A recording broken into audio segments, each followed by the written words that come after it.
پہلے 100-200 سال پہلے جب سب مرین ایجاد ہوئی اور جب انسان سمندر کی گہرائی میں گیا تب انہیں پتہ لگا اور تب محسوس ہوا کہ سمندر کی گہرائی میں اندھیرا ہے۔ عام انسان 20 میٹر سے زیادہ جب سمندر میں اندر جاتا ہے تو وہ تیر نہیں سکتا، اور 200 میٹر سے زیادہ اندر جائے گا بنا کوئی آلہ کے، بنا کوئی ایکوپمنٹ کے، تو انسان مر جائے گا۔ آج سب مرین کے ذریعے ہم انڈر واٹر جا سکتے، ہمیں پتہ چلتا ہے کہ سمندر کی گہرائی میں اندھیرا ہے۔ پروفیسر درگا راؤ نے کہا اندھیرا 2 وجہ کے لیے ہے۔ سب سے پہلی وجہ ہے جب روشنی پانی میں داخل ہوتی ہے، روشنی کی کرن، تو ایک کے بعد ایک رنگ پانی میں جذب ہوتا ہے۔ آج سائنس یہ کہتی ہے کہ روشنی کی کرن 7 رنگ سے بنی ہوئی ہے، وب گیور، وائلٹ، انڈیگو، بلو، گرین، یلو، اورنج اور ریڈ۔ وائلٹ، انڈیگو، بیگنی، بلو، نیلا، گرین، ہرا، یلو، پیلا، اورنج، نارنگی، ریڈ، لال۔ سب سے پہلے 10 یا 15 میٹر پانی کے نیچے لال رنگ جذب ہو جاتا ہے، اسی لیے انسان اگر پانی میں 30 میٹر کی گہرائی پہ جاتا ہے، اگر اسے چوٹ لگتی ہے اور خون بہنے لگتا ہے تو وہ انسان اپنے خون کا لال رنگ دیکھ نہیں سکے گا۔ 30 سے 50 میٹر جذب ہوتا ہے نارنگی رنگ، 50 سے 100 میٹر کے درمیان پانی کے نیچے جذب ہوتا ہے پیلا رنگ، 100 سے 200 میٹر کے درمیان جذب ہوتا ہے ہرا رنگ، اور 200 میٹر کے بعد پانی کے نیچے جذب ہوتا ہے نیلا رنگ، اور اس کے نیچے پورا اندھیرا ہے۔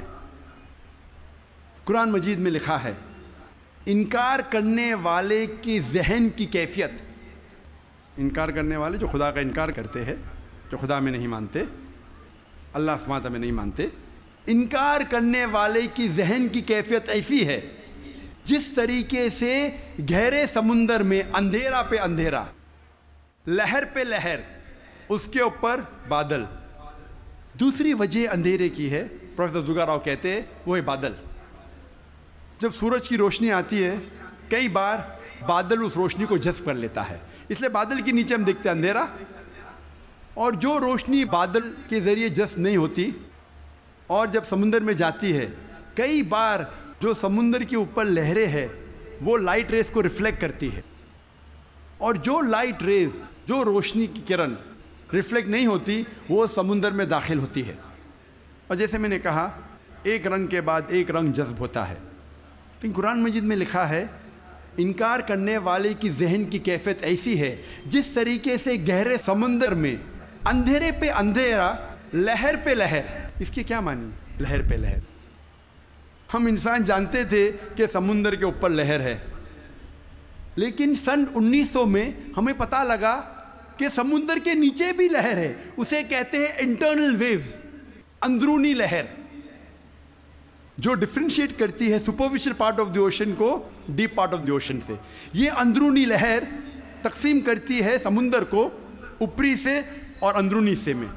اوپری حصہ superficial part is lit up and warm, گرم ہوتا ہے اور اس میں روشنی ہوتی ہے۔ جو گہرا بھاگ ہوتا ہے سمندر کا وہ اندھیرا ہوتا ہے اور ٹھنڈا ہوتا ہے۔ یہ انٹرنل ویوز، اندرونی لہر، ہمیں پتہ چلی تقریباً 110 سال پہلے۔ قرآن میں لکھا ہے لہر پر لہر، یعنی اندرونی لہر کے اوپر ہے سپرفیشل ویوز۔ اسی لیے مچھلیاں بھی جب گہرائی میں جاتی ہے وہ دیکھ نہیں سکتی، اپنی خود کی روشنی لے جاتی ہے، due to chemical reaction مچھلی خود کی روشنی کے ذریعے دیکھ سکتی ہے گہرے اندھیرے میں۔ پروفیسر درگا راؤ نے کہا کہ یہ کتاب قرآن مجید انسان کی لکھی ہوئی کتاب ہو ہی نہیں سکتی، اور پروفیسر درگا راؤ نے کہا یہ کتاب خدا کی طرف سے ہے۔ اب ہم ذکر کریں گے علم حیاتیات، بائیولوجی کے بارے میں۔ قرآن مجید میں اللہ تعالیٰ فرماتے ہیں سورہ انبیاء میں، سورہ نمبر 21 آیت نمبر 30، جس آیت کی تلاوت کی میں نے اس تقریر کے پہلے، اس کے آخری بھاگ میں اللہ تعالیٰ فرماتے وَجَعَلْنَا مِنَ الْمَاءِ كُلَّ شَيْءٍ ہے أَفَلَا يُؤْمِنُونَ، ہم نے ہر جاندار چیز کو پانی سے بنایا۔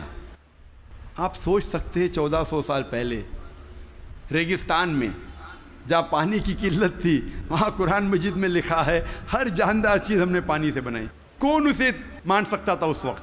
آج جب سائنس ترقی کرنے کے بعد ہمیں پتہ چلتا ہے کہ ہر جاندار چیز میں سیل ہے، اس کا بیسک پارٹ ہے سائٹوپلازم جس میں 80% پانی ہے،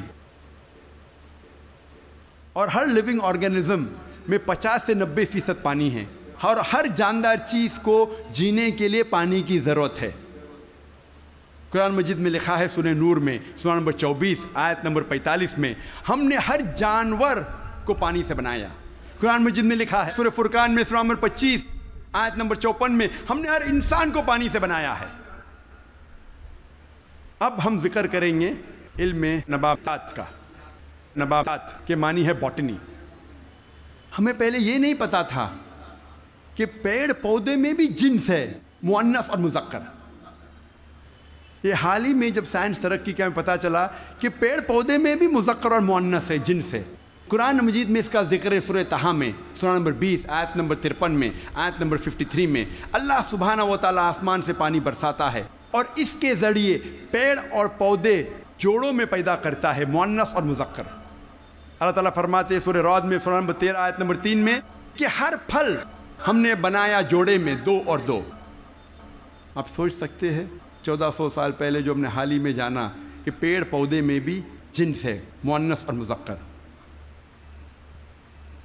اللہ تعالیٰ فرماتے ہیں سورہ ذاریات میں سورہ نمبر 51 آیت نمبر 49 ہم نے ہر چیز جوڑے میں بنائی۔ تو جاندار ہے یا جاندار نہیں ہے، ہر چیز ہم نے جوڑے میں بنائی۔ مثال کے طور پہ الیکٹریسٹی ہے، فینومینا آف الیکٹریسٹی، اس میں بھی جوڑے ہے، positive and negative, electrons and protons.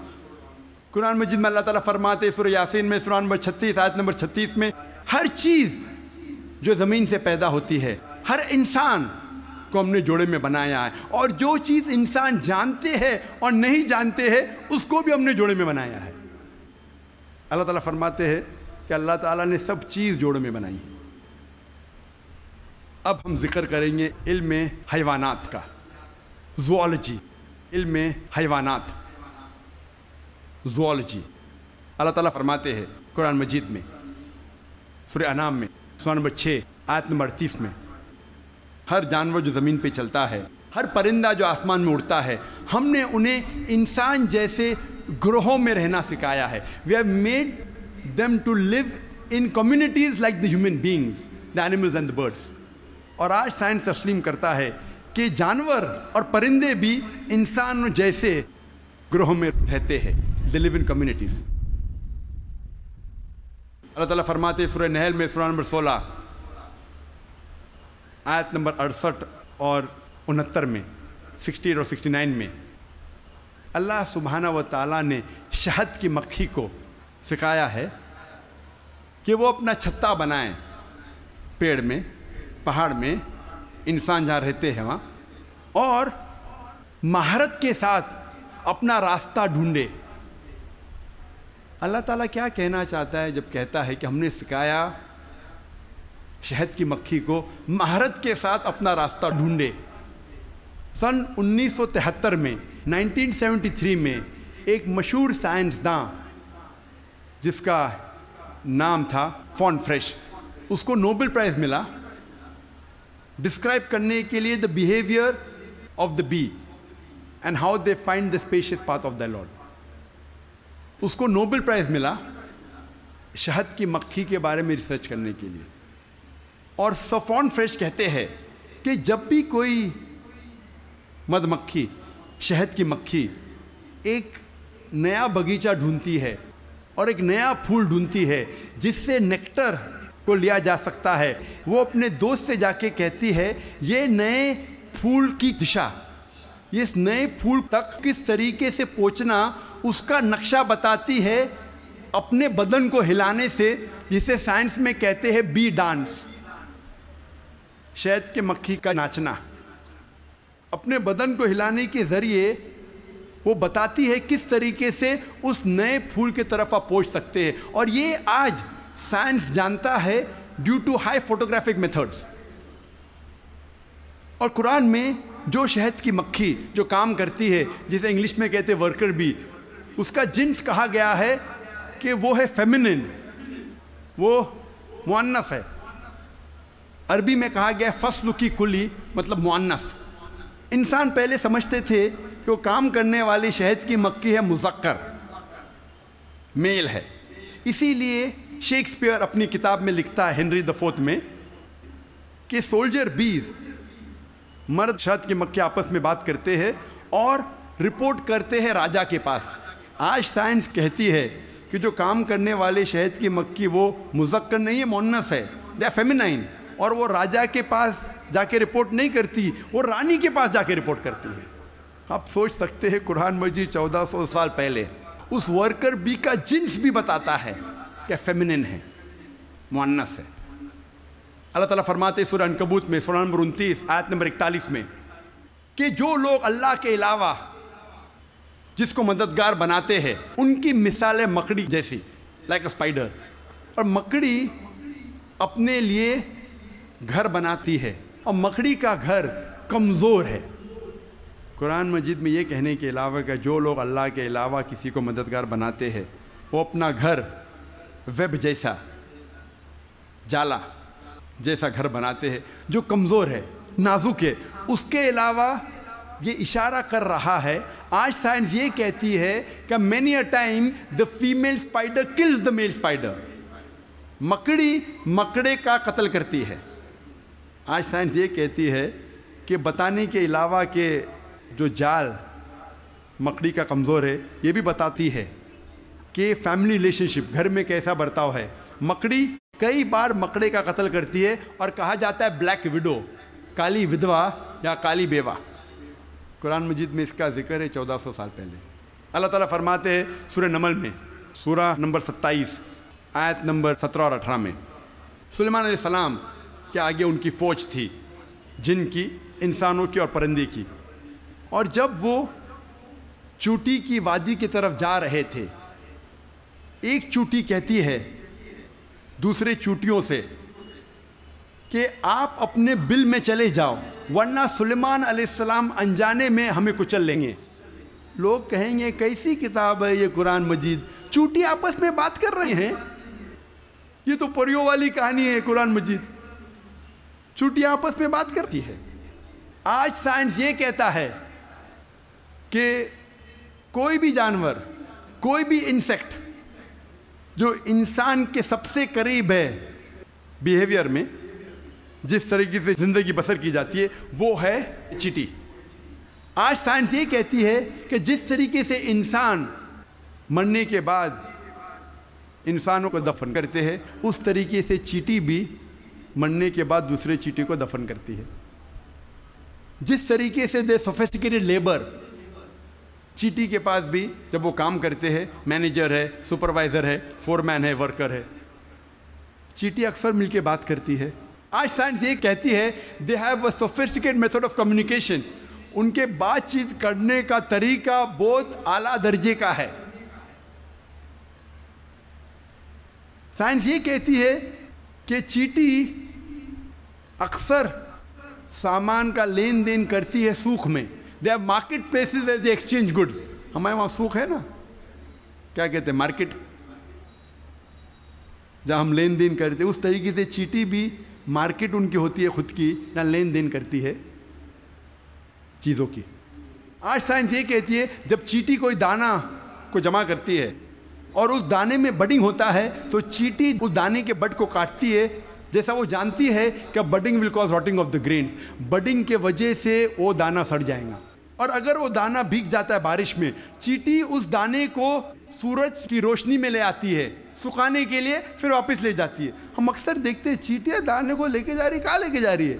سکھانے کے لیے، پھر سے واپس لے جاتی ہے جمع کرنے کے لیے. جیسا وہ جانتی ہے کہ humidity will cause rotting of the grain, وہ جانتی ہے کہ پانی کے ذریعے یہ دانہ سڑ جائے گا، وہ لے کے آتی ہے سکھانے کے لیے سورج کی روشنی میں. قرآن مجید چیٹی کے بارے میں ذکر کرتا ہے 1400 سال پہلے. اب ہم ذکر کریں گے میڈیسن کے بارے میں، طب کے بارے میں. اور اللہ تعالیٰ فرماتے ہیں سورہ نحل میں سورہ نمبر 16 آیت نمبر 68 اور 69 میں، ورس 68 اور 69 میں، کہ اللہ سبحانہ و تعالیٰ نے آپ کو پینے کی چیز دیے جو شہد کی مکھی کے بدن سے نکلتا ہے، جس میں انسانوں کے لیے شفا ہے. ہم پہلے یہ نہیں جانتے تھے کہ شہد کی مکھی کے بدن سے ملتا ہے شہد، وہ تو حال میں جاننے لگے ہم 200 سال پہلے 300 سال پہلے. اور لکھا ہے اس شہد میں انسانوں کے لیے شفا ہے. آج ہم جانتے ہیں that honey is rich in fructose and vitamin کے. فرکٹوز اور وائٹامن کے میں رچ ہے. اور آپ یہ بھی جانتے ہیں کہ ہنی میں مائلڈ اینٹیسیپٹک پراپرٹی ہے. اسی لیے ورلڈ وار 2 میں روس کے سولجرز، رشین سولجرز جب زخم ہوتا تھا وہ زخم پہ لگاتے تھے شہد،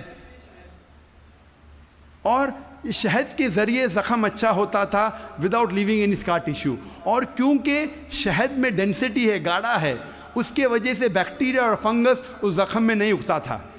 اور اگر کوئی آدمی کو الرجی ہے کوئی جھاڑ یا پودے سے، اس پودے اور جھاڑ سے بنا ہوا شہد اس انسان کو دیں گے تو وہ انسان کو اس الرجی سے ریزسٹنٹ ڈیولپ ہوگا. اب ہم ذکر کریں گے فزیولوجی کے بارے میں. قرآن مجید 600 سال نازل ہونے کے بعد ابن نفیس نے ہمیں بتایا بلڈ سرکولیشن کے بارے میں، کس طریقے سے خون رگوں میں دوڑتا ہے. 400 سال ابن نفیس کے بعد ولیم ہاروی نے دنیا میں مشہور کیا. ہم ہمارے اسکول میں ولیم ہاروی کے بارے میں پڑھتے ہیں. ولیم ہاروی نے ہمیں بلڈ سرکولیشن سکھایا. ابن نفیس کے بارے میں کوئی نہیں پڑھتا. ابن نفیس نے ولیم ہاروی کے 400 سال پہلے ذکر کیا بلڈ سرکولیشن کے بارے میں، اور اس کے 600 سال پہلے قرآن میں اس کا ذکر ہے. مختصر سا میں کہوں گا، مختصر سا. انسان جب کھانا کھاتا ہے جاتا ہے پیٹ میں، پیٹ کے بعد جاتا ہے اتڑیاں میں. اتڑیاں میں سے جو فوڈ سبسٹنس ہے وہ جاتا ہے خون میں، many a time wire the complex media of liver. اور خون کے ذریعے جسم کے کئی بھاگوں میں جاتا ہے، کئی اعضاء میں جاتا ہے. Goes to various organs including mammary glands. وہ کئی اعضاء میں جاتا ہے اور جاتا ہے چھاتی میں بھی، پستان میں بھی، جس سے ملتا ہے دودھ. مختصر قرآن مجید میں بلڈ سرکولیشن اور پروڈکشن آف ملک کے بارے میں کہا گیا ہے. سورہ نحل میں سورہ نمبر 16 آیت نمبر 66 میں، آیت نمبر 66 اللہ تعالیٰ فرماتے ہیں کہ میشور میں، کیٹل میں، بھیڑ، بکری، گائے، بیل، ان میں آپ کے لیے نشانی ہیں، اور ان کے بدن میں سے آپ کو ملتا ہے پینے کے لیے دودھ، جو آتا ہے انٹسٹائن کے کانسٹیٹوئنٹس اور خون کے درمیان سے، جو آپ کے لیے اچھی چیز ہے. اس کا ذکر ہے سورہ مومنون میں سورہ نمبر 23 آیت نمبر 21 میں، کہ کیٹل میں آپ کے لیے ایک نشانی ہے، ان کے بدن سے آپ کو ملتا ہے دودھ، اور ان میں بہت سے فائدے ہیں، اس کا گوشت آپ کھا سکتے. قرآن مجید میں production of milk and blood circulation کے بارے میں ذکر ہے ان اے نٹ شیل 1400 سال پہلے. اب ہم ذکر کریں گے ایمبریولوجی کے بارے میں. ایمبریولوجی سائنس کا وہ بھاگ ہے جو خصوصاً جب ماں کے رحم میں بچہ پیدا ہوتا ہے اور کس طریقے سے شروع ہو کے بڑھتا ہے، 9 مہینے تک تقریباً ماں کے رحم میں رہتا ہے، اس کے اسٹڈی کو کہتے ہیں انگریزی میں ایمبریولوجی. ماں کے رحم میں جو بچہ پیدا ہوتا ہے، آہستہ آہستہ بڑھتا ہے، اس کے اسٹڈی کو انگریزی میں کہتے ہیں ایمبریولوجی. کئی عربوں نے جتنے بھی قرآن مجید کی آیتیں ہیں جو ایمبریولوجی کے بارے میں ذکر کرتی ہے اور حدیث ہے، اس کو اکٹھا کیا اور قرآن مجید کی آیت کے اوپر عمل کیا. سورہ نحل سورہ 16 آیت نمبر 43 اور سورہ انبیاء سورہ نمبر 21 آیت نمبر 7 میں اللہ تعالیٰ فرماتے فَاسْأَلُوا أَهْلَ الذِّكْرِ إِن كُنتُمْ لَا تَعْلَمُونَ. اگر آپ نہیں جانتے تو اس کے پاس جائیے جو ماہر ہے، اس سے پوچھئے جو ماہر ہے، چاہے وہ مسلم یا غیر مسلم ہو. اگر آپ نہیں جانتے تو اس سے پوچھئے قرآن کے بارے میں جو اس فن کا ماہر ہے. تو کئی عربوں نے ساری آیتیں اور حدیث سے جو ایمبریولوجی کے بارے میں ذکر کرتے اور لے گئے تقریباً 30 سال پہلے، 1980 کے پہلے، ان 1970s، 30-40 سال پہلے، اور لے گئے پروفیسر کیتھ مور کے پاس. وہ مسلمان نہیں تھا. پروفیسر کیتھ مور اس وقت سارے دنیا کا سب سے بہترین ماہر تھا ایمبریولوجی میں. وہ ڈپارٹمنٹ آف اناٹومی کا ہیڈ تھا in university of Toronto Canada میں. پروفیسر کیتھ مور کو ساری آیتوں اور حدیث کا ترجمہ پیش کیے اور کہا اس کے بارے میں آپ کو کیا کہنا ہے. تو پروفیسر کیتھ مور نے کہا کہ اکثر جو قرآن مجید اور حدیث میں ایمبریولوجی کے بارے میں لکھا ہے وہ 100% صحیح ہے، لیکن کچھ آیتوں کے بارے میں نہیں کہہ سکتا ہوں کہ صحیح ہے. میں یہ بھی نہیں کہہ سکتا ہوں کہ غلط ہے کیونکہ میں خود بھی نہیں جانتا ہوں. اور 2 ایسے آیت تھے جو پہلے 2 آیت جو نازل کی گئے تھے، سورہ اقرا سورہ علق سورہ نمبر 96 آیت نمبر 1 اور 2 جہاں اللہ تعالیٰ فرماتے اقرا بسم ربک الذی خلق خلق الانسان من علق. پڑھو اس کے نام سے جو خالق ہے جس نے انسانوں کو بنایا ہے علقہ سے، خون کے لوتھڑے سے، جونک سے، لیچ لائک سبسٹنس سے. پروفیسر کیتھ مور نے کہا میں نہیں جانتا ہوں کہ ایمبریو جب بچہ پہلے سٹیج میں ہوتا ہے، مرحلے میں ہوتا ہے، وہ جونک جیسا لگتا ہے. تو پروفیسر کیتھ مور اپنے لیبارٹری میں گئے اور پاورفل مائکروسکوپ کے اندر دیکھا اور ایک جونک کی تصویر لی اور اسے کمپیئر کیا اور وہ حیران ہو گئے یکسانیت پہ. اور اس کے بعد جب انہیں 80 سوالات پوچھے گئے ایمبریولوجی کے بارے میں جو قرآن اور حدیث میں ذکر آتا ہے، تو پروفیسر کیتھ مور نے کہا اگر آپ مجھے یہ 30 سال پہلے پوچھتے تو 50% سے زیادہ میں جواب نہیں دے سکتا تھا، کیونکہ embryology is a new branch which is developed in the field of medicine. وہ نئی برانچ ہے میڈیسن کی. اور پروفیسر کیتھ مور نے کہا کہ یہ کتاب قرآن مجید کوئی انسان لکھ ہی نہیں سکتا، اور مجھے کوئی شک نہیں ہے کہ یہ قرآن مجید خدا کی طرف سے ہے اور محمد صلی اللہ علیہ وسلم اس خدا کے پیغمبر ہے.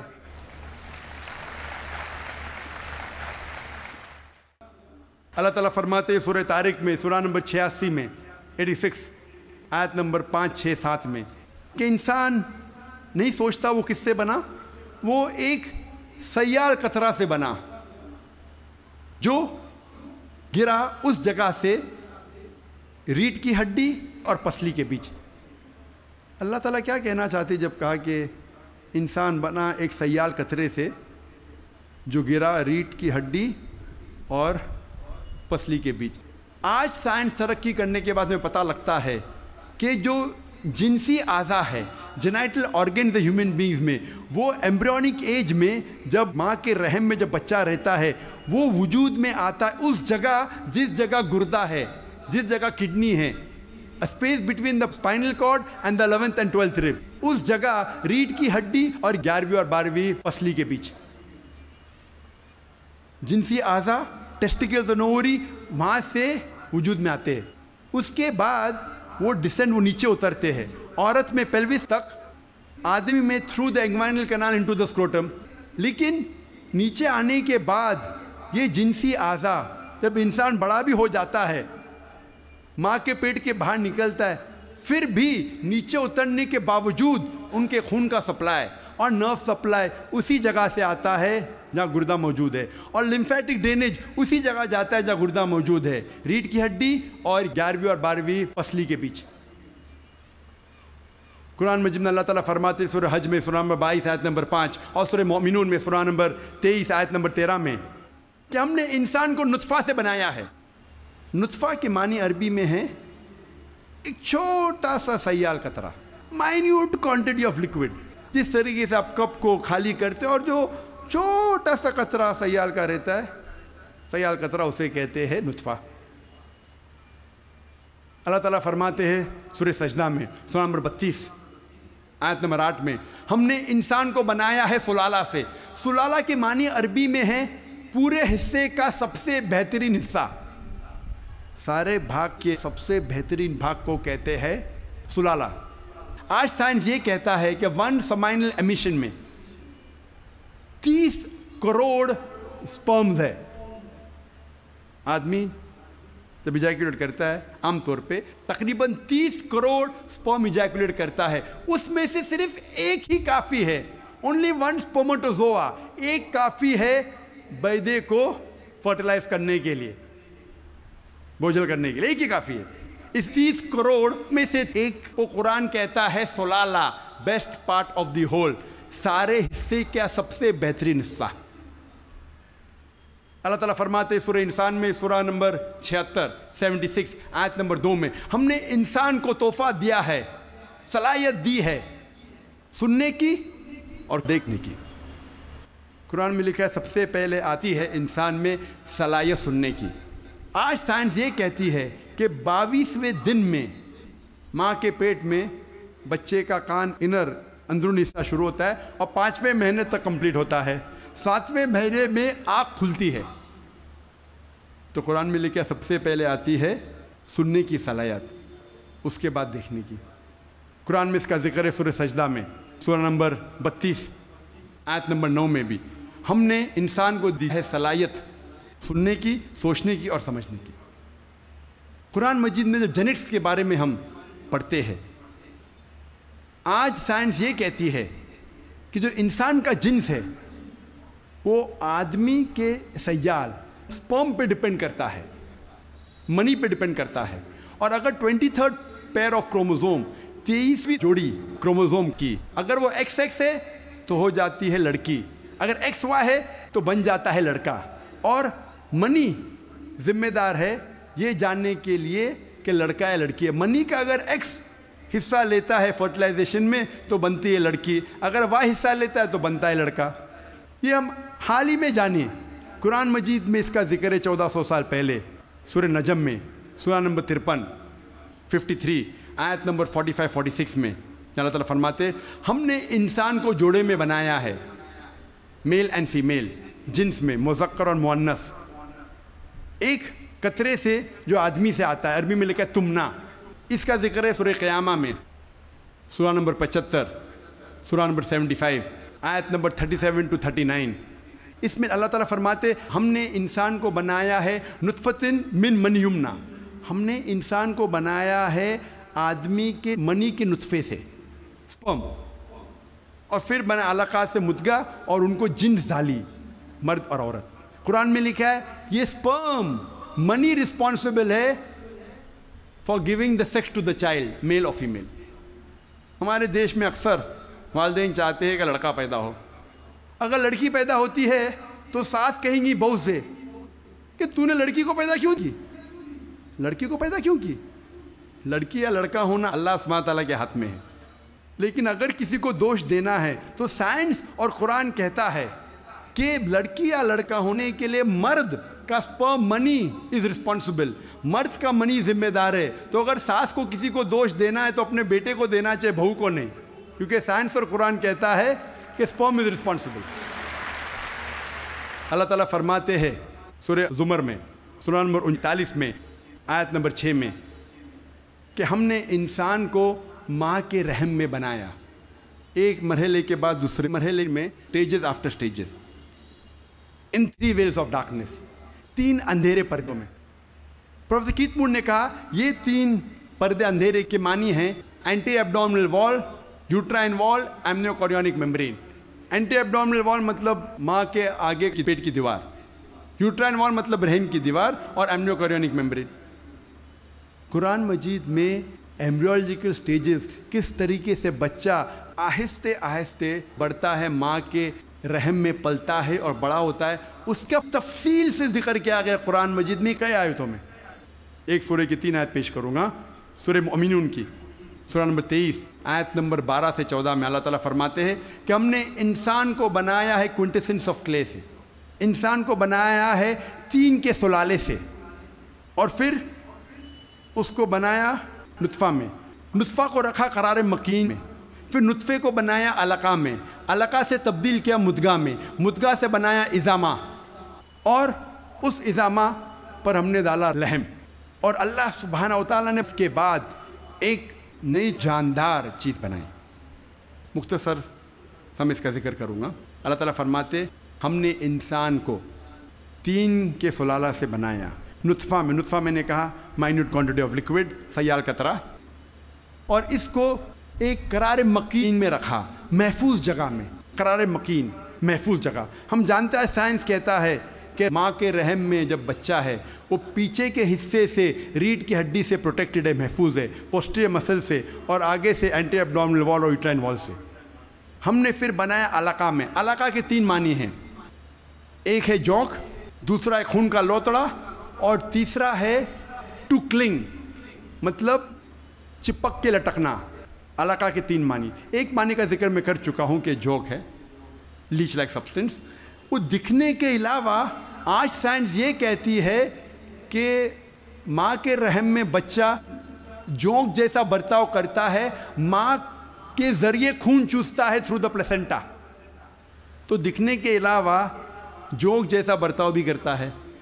دوسرے معنی ہیں خون کا لوتڑا۔ آج سائنس یہ کہتی ہے کہ شروع میں بلڈ سرکولیشن شروع نہیں ہوتا ہے، رگوں میں خون بہنا شروع نہیں ہوتا ہے، تو دیکھنے میں اس سٹیج میں، اس مرحلے میں وہ دکھتا ہے خون کا لوتھڑا۔ تیسرے معنی ہے کہ چپک کے لٹکنا، something which clings۔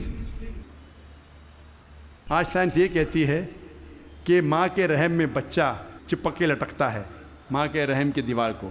تو تینوں معنی الحمدللہ ثم الحمدللہ جو قرآن مجید میں علاقہ کی ہے، تینوں معنی سائنٹیفکلی آج ثابت ہو چکی ہے۔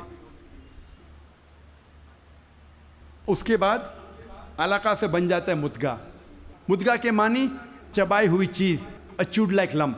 پروفیسر کیتھ مون نے ایک پلاسٹر لی، اپنے دانت کے درمیان چبائے، اور جب باہر نکالا تو دیکھا کہ وہ دانت کے نشان تھے، اٹ ریزمبل دا سومائٹس، جہاں سے نروز نکلتے ہیں۔ مدغہ کو اللہ تعالیٰ نے بنایا اضامہ میں، اضامہ مانے ہڈی، اور اس ہڈی پہ ڈالے لحم، لحم مطلب گوشت۔ اس کے بعد اللہ سبحانہ و تعالیٰ نے ایک نئی جاندار چیز بنائی۔ اس کے معنی ہے، آج سائنس یہ کہتا ہے کہ اس مرحلے تک جتنے باقی جاندار چیزیں، مثال کے طور پہ خرگوش، مچھلی، انسان، اس کا مرحلہ یکساں ہے۔ اس کے بعد انسان کا مرحلہ سٹیج ڈیفرنٹ ہے، علیحدہ ہے، اور ہمیں دکھتا ہے صرف ہاتھ پیر انسان کے۔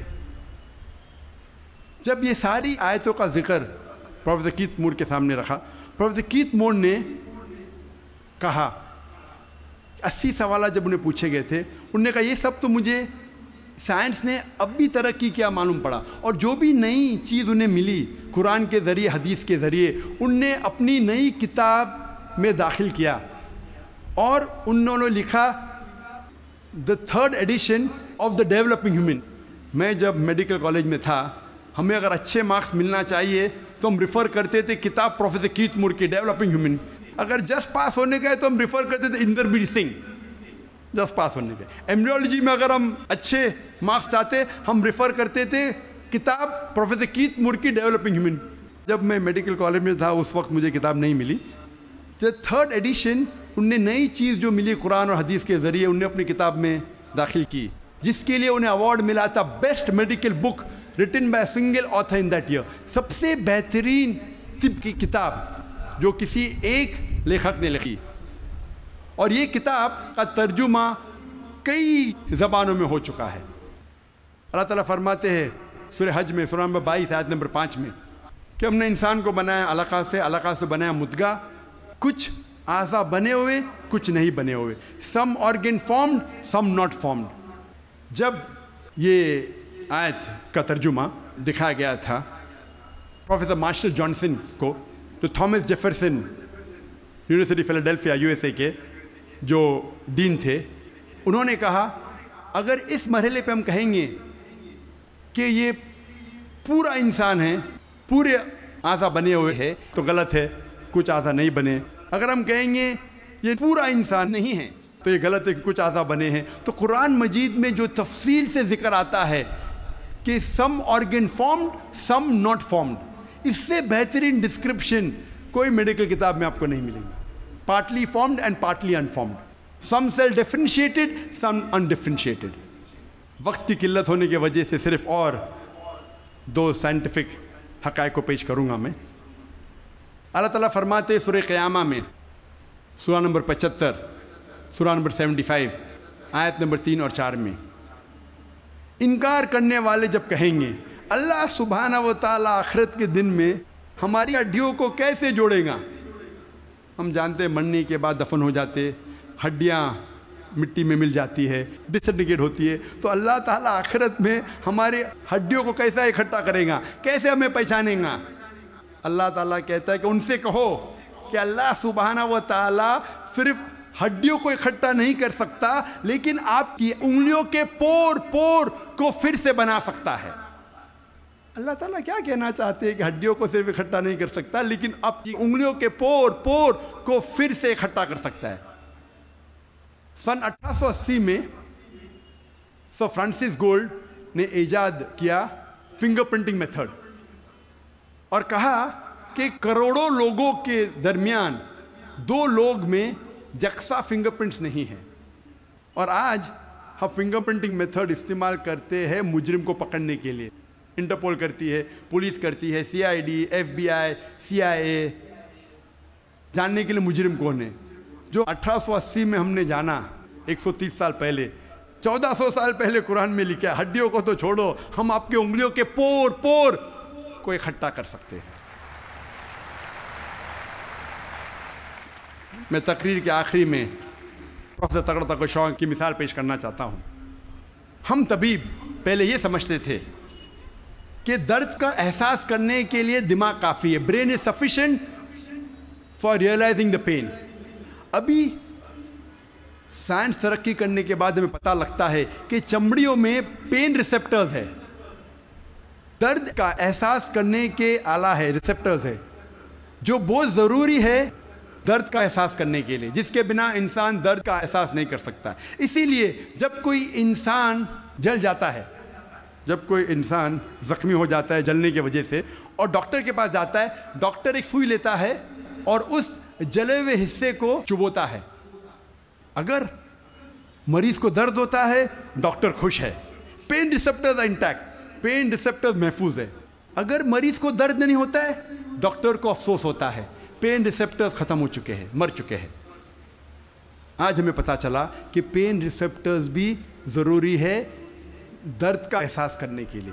قرآن مجید میں کہا گیا ہے سورہ نساء میں، سورہ نمبر 4 آیت نمبر 56 میں، آیت نمبر 56 میں، جو لوگ ہماری نشانیوں کا انکار کرتے ہیں ان لوگوں کو ہم آخرت میں آگ میں ڈالیں گے، اور جتنی بار ان کی چمڑیاں جلیں گی اتنی بار ہم ان کو نئی چمڑی دیں گے تاکہ وہ درد کا احساس کر سکے۔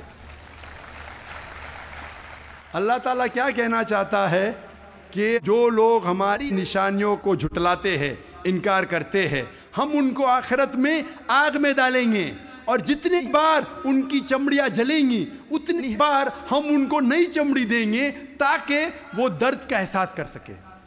اللہ تعالیٰ یہ کہنا چاہتا ہے کہ چمڑیوں میں پین ریسیپٹرز ہے، اگر پین ریسیپٹرز مر گئے تو درد کیسا ہوگا؟ تو درد کا احساس دلانے کے لیے نئی چمڑی دیں گے، جلیں گی نئی چمڑی دیں گے۔